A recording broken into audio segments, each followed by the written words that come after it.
La préparation du matériel de voyage joue un rôle clé quand on veut limiter ses déchets. J'ai donc prévu les outils nécessaires au quotidien, comme une découvert, une gamelle, une gourde et des sacs à vrac. En termes d'hygiène, il m'est important de voyager léger, tout en utilisant des produits naturels qui ne pollueraient pas l'eau de mon pays d'accueil. Gel lavant neutre, mouchoir lavable et huile essentielle Ravinsara en cas de petits coups de froid. Avec une amie, nous avons également réalisé notre propre baume à lèvres maison à base de cire de riz, d'amandes douces et de beurre de karité notamment. Avec le froid islandais, il serait bien utile. Une fois tout ça mis dans le sac, l'aventure pouvait commencer. Pour réduire mon empreinte carbone, j'ai fait le choix de me rendre en Islande en bateau. 2100 km en covoiturage, bus, train et stop. Pour rejoindre Hirtshals, tout au nord du Danemark, point de départ du bateau vers l'Islande. En route, plusieurs arrêts m'ont permis de rendre visite à des amis ou de séjourner chez des locaux via Couchsurfing. Paris, Luxembourg, Hambourg, Aarhus, Albeck et enfin Hirtshals. Ce magnifique périple, riche en rencontres et en découvertes, m'a permis en plus d'émettre 2,6 fois moins de CO2 que si j'avais pris l'avion. Après une semaine de voyage, je suis maintenant sur le bateau. Le bateau qui s'appelle le Norona de la compagnie Smyril Line. Donc là, on est parti pour 2 jours et demi de traversée en mer avec une escale sur les îles Féroé. J'attends ça avec impatience depuis de nombreuses semaines maintenant. C'est parti!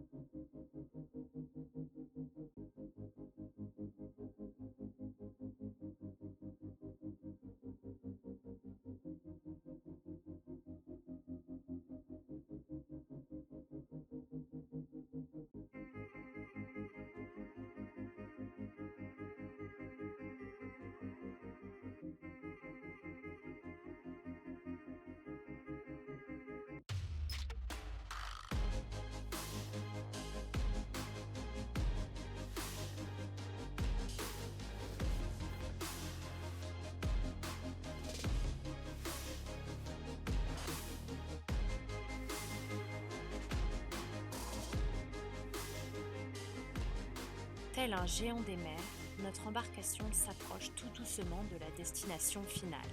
C'est dans ces moments que l'on réalise à quel point nous sommes minuscules face à l'immensité de l'océan.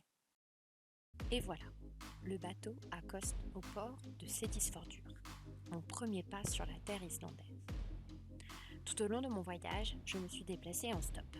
1500 km, ça en fait des rencontres.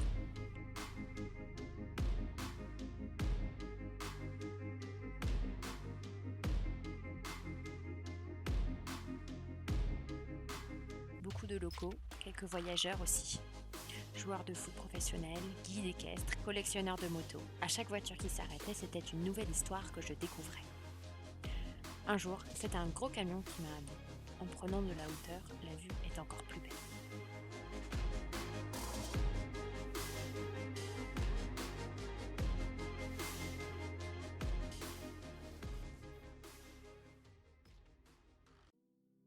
Gourmande par nature, j'étais curieuse de découvrir les spécialités locales, mais également de voir s'il était possible d'acheter facilement en vrac.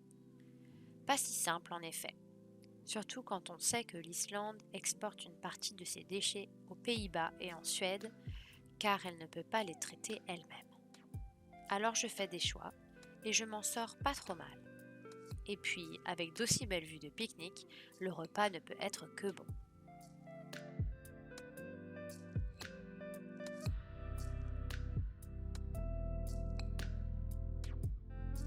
Les spécialités islandaises valent le détour. Le plokkfiskur, une version islandaise de la brandade de poisson, des soupes. Le tout arrosé bien sûr de bière locale.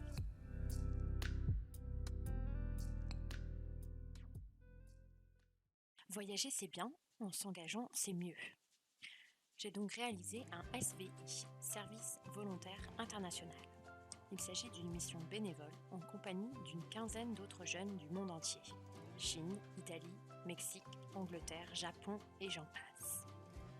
10 jours passés ensemble, en communauté, à apprendre de la culture des autres, échanger, organiser des repas thématiques.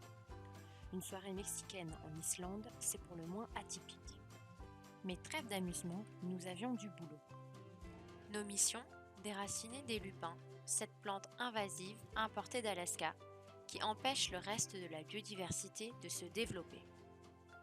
Mais à la force de nos petits bras, ce n'était pas si simple.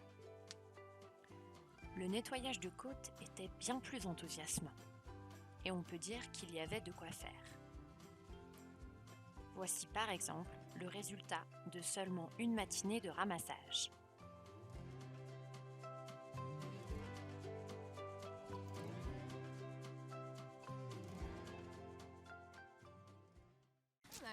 Hello, Sam. Hi. What are you doing? Well, I'm just picking up some trash from the coastline. Oh, there you go. Thank you. Because we want to make sure that the ocean and the coastline is clean enough to accommodate us and our fluffy friends. And where are you from? I'm from Canada. Oh, so you came all the Yeah. way from Canada to pick up some trash here. I did, yeah. And this is going to motivate me to do it more often in Canada for sure. That's amazing. So, yeah, you don't have to fly to do that. You can do it at home too. Thank you.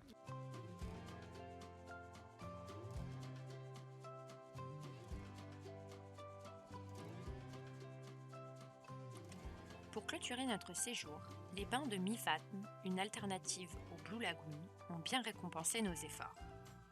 Cette expérience a été humainement très intense et formatrice. Afin de mieux comprendre la situation touristique en Islande, je suis allée à la rencontre de professionnels et notamment de Elias, directeur de l'Office islandais du tourisme à Akureyri, qui a gentiment accepté de répondre à mes questions.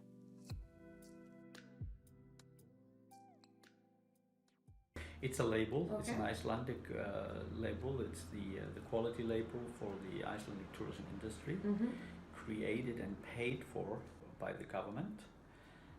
It's built on a system in New Zealand to some extent. We see that, for example, in our latest survey, 69% of our visitors prefer to make business with companies that have certification, and 78% of our visitors prefer to have do business with companies that have some sort of environmental certification. So that's That is what they say.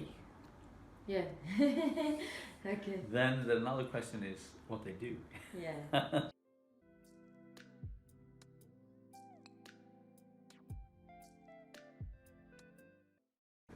Stay at licensed services.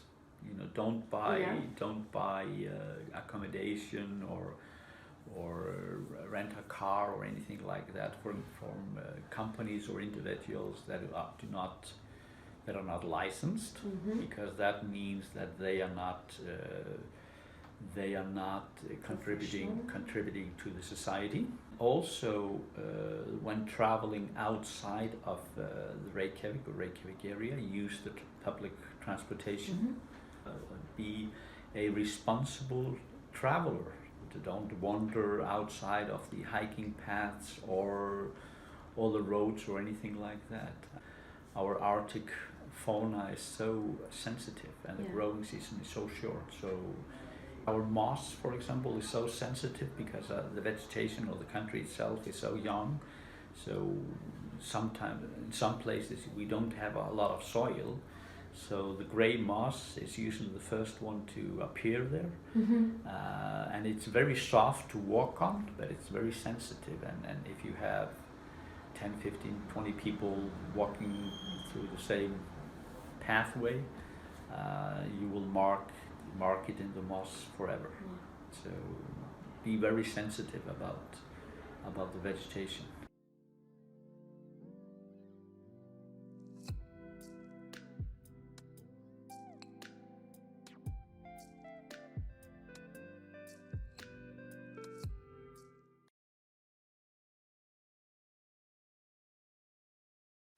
En poussant la porte de Solémar, je pénétrais dans un lieu hors du temps. Comme dans une bulle, cet éco-village accueille une centaine de personnes qui vivent en communauté, guidées au quotidien par de fortes valeurs écologiques et éthiques. Chaque famille occupe sa petite maison, mais les repas sont partagés dans une grande salle commune et de nombreux temps de partage rythment le quotidien du village. Ce lieu, créé en 1930, accueillait initialement des enfants qui n'avaient pas de famille pour leur permettre de trouver tout de même une place dans la société. Cette notion d'insertion est toujours bien ancrée puisque ce sont actuellement des personnes en situation de handicap mental qui, considérées comme tout un chacun vivant sur le lieu, y travaillent et se sentent à leur place. Dans les ateliers, le silence règne et l'art est roi. Poterie, réemploi de chutes de tissu, tricot, cosmétiques naturels, le panel de confection est large. Une grande serre qui fonctionne grâce à la géothermie permet au village d'être autonome en nourriture. Ils sont d'ailleurs pionniers en matière d'agriculture biologique en Islande. Piotr, le responsable de cette serre, nous explique. So we growing here organic vegetables like tomatoes, cucumbers, peppers, zucchini, eggplants, and also trying to make some experiments with chili peppers and some eggplants coming from Taiwan and like all the kind of vegetables. So we're trying to supply our village with vegetables and food. That's our priority. And also trying to sell to local supermarkets, so trying to support Icelandic market as well. And for our greenhouse, we're using our geothermal energy, which is actually coming from our place, trying to be self-sufficient as we can and trying to be sustainable.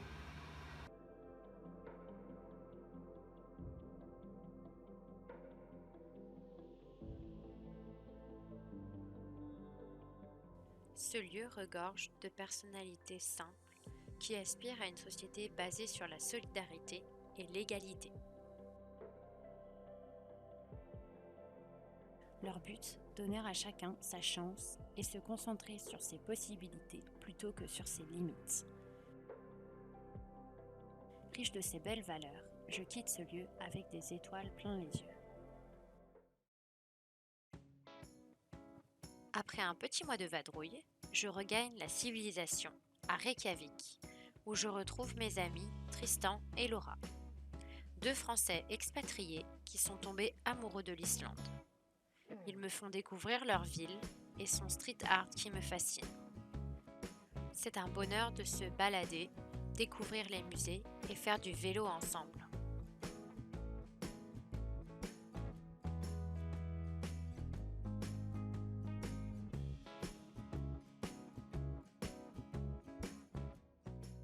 Toutes les deux passionnées de zéro déchet, nous avons organisé avec Laura un atelier pour concevoir des savons solides et un lait hydratant pour le corps.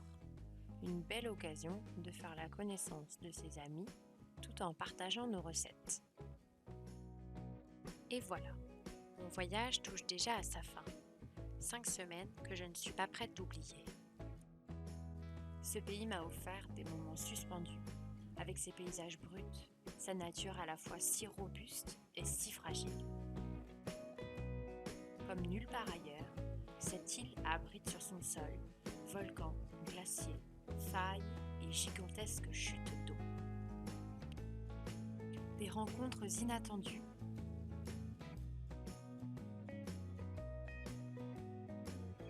et des petits cadeaux du ciel. Ce périple a été aussi l'occasion de relever un défi, celui de voyager différemment en réduisant mon impact carbone. J'ai pu noter des axes d'amélioration et surtout de petites satisfactions quotidiennes. L'Islande est un pays fragile qui bien sûr mérite d'être parcouru. Chaque voyageur doit prendre ses responsabilités pour découvrir sans détruire. S'éloigner des lieux les plus visités, prendre le temps et pourquoi pas découvrir l'autre visage d'un pays en favorisant la basse saison.